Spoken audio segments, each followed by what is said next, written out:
When you think of ecotourism, what comes to mind? Green? Minimal?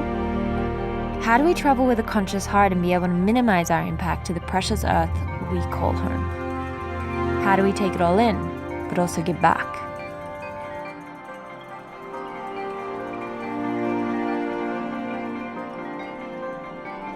Okay, I know what you want to hear about first. Let's talk eco-friendly hotels.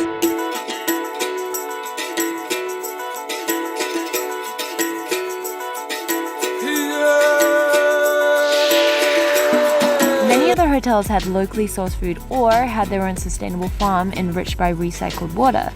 That meant supporting local farmers with food coming from farm to plate. As well as the delish food being sourced locally, so were the building materials. We know modernism is in right now, but we loved how Alio Hotel had this mix of contemporary and this rustic villager feel.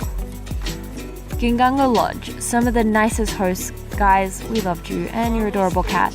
What this place did was build in and around the landscape, so there was this perfect relationship of living in an open-style concept with nature. Jetwing Hotel Kaduruketa's sustainable initiatives is on a whole new level. I'm talking treatment, recycling, and composting of all waste on the property run on 100% renewable energy. The perfect example of how all hotels should be running in the future. Compassionate by giving excess water to their neighbors and winner of many Green Initiative awards, Rondoli Hotel definitely boasts the best views you can get lost in. Speaking of lost, how about getting lost in the middle of a jungle? Galoya Lodge. Most memorable experience because it was, well, in the middle of the wilderness and that meant no Wi-Fi. But there were books and board games. I swear we thought we were going to wake up to a leopard outside our doors. And in the heart of busy Colombo is a modern tranquil hotel that has been offsetting their carbon footprint since 2014. What was apparent in each of these eco hotels is that it immersed their guests in an oasis of calm in the Sri Lankan wilderness, embracing the nature and culture with sights, smells, tastes, and sounds. Often, we all forget to do that these days.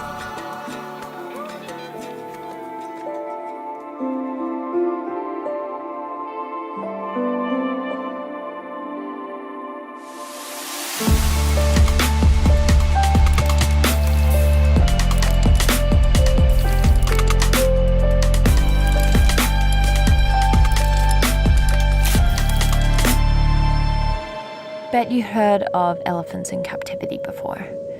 Instead of being wild and free, they're chained up, exploited for wealth and stripped from their life they were meant for. Humans did that. Millennium Elephant Foundation sheds light on how humans have mistreated them and helps raise awareness on responsible tourism. These elephants are fed, have medical checks, and live out the rest of their lives with care. Want to experience a tranquil bond between man and beast? Try to take a walk with the elephants. Thankfully, thousands of elephants in Sri Lanka still roam wild and free away from contact with human life. But it makes you wonder, how did we as humans survive all those years ago out in the wild? We're up at 5:30 in the morning to go on a river safari. Yeah, time to get into the Jeep.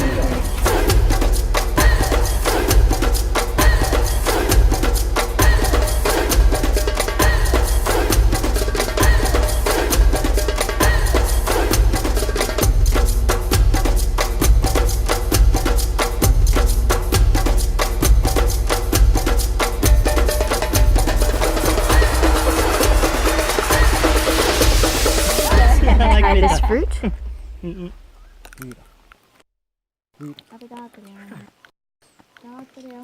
not even, it's kind of like, it's not ripe yet. Yummy!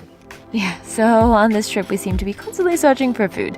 And although the closest to us eating bushberries again would only be from the fruit stall vendors along the roads, looks like the monkeys had the same idea as us. But let me just say this, Sri Lankan food is glorious. One experience you must do here is the Colombo street food walk. In this experience, I would request you to wear the adventure hat on because you're going to see there is all the delicacies and the food from the streets. Those are influenced by different cultures and different religions. Before we get on to the food experience, we are going to try one of the most important things that completes the street food scene in Colombo, which is Drinking. yes. Oh! Yes.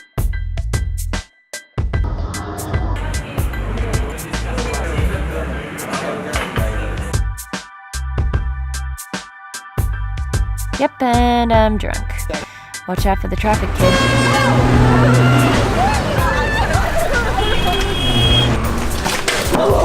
I'm okay. All the time! Luke, it's always you. I'm okay. The residential areas in Colombo were eye-opening, as one house in size was as small as 2 tuk-tuks put together, with 3 to 4 families living in each. Essentially, cooking is impossible, and therefore locals opt for street food to survive. It goes to say the birth of street food in the area is the limited resources available in these small, spaced houses.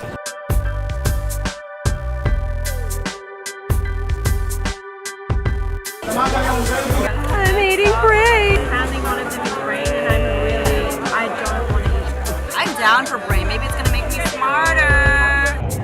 Here they don't get. No, it tastes like tofu. Yeah, exactly. That's exactly what it tastes like. I swear. Just like a little. Oh my god, oh my god, oh my god, oh my god, oh my god, oh my god, oh my god, oh my god. It's good, right? Brains. Never gonna eat it again. So, brain curry is not my taste, but I can assure you, with the island being one melting pot of rich cuisine, you will definitely end up in a food coma.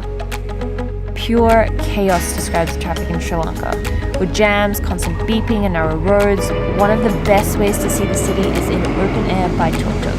And in the near future, we'll be seeing all these babies replaced by electric ones in conversion initiatives the government has put in place.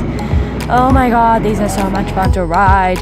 Well, except maybe when you're rushing to catch a train. We're gonna make it in time for Ernest. I hope so. We're trying to get tickets and he's on the phone.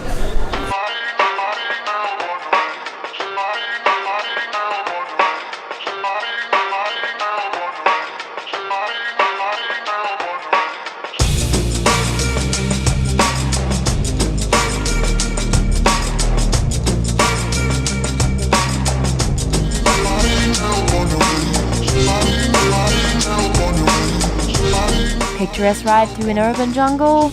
What more can you ask for? But maybe bring better company next time.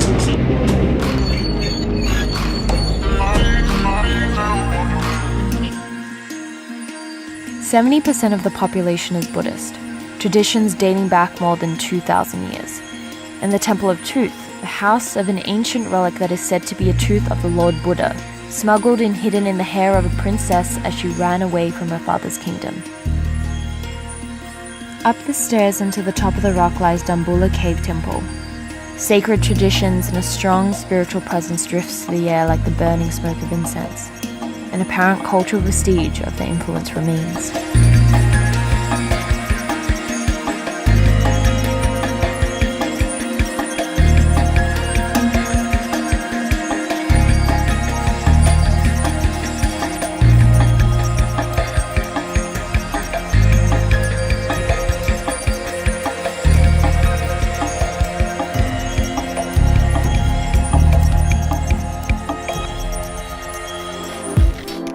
Left with a strong reminder that humanity still exists, and we welcomed it with many smiling faces that we met along the way. A simple exchange of kindness, understanding, and warmth from beautiful souls we will remember as we wander.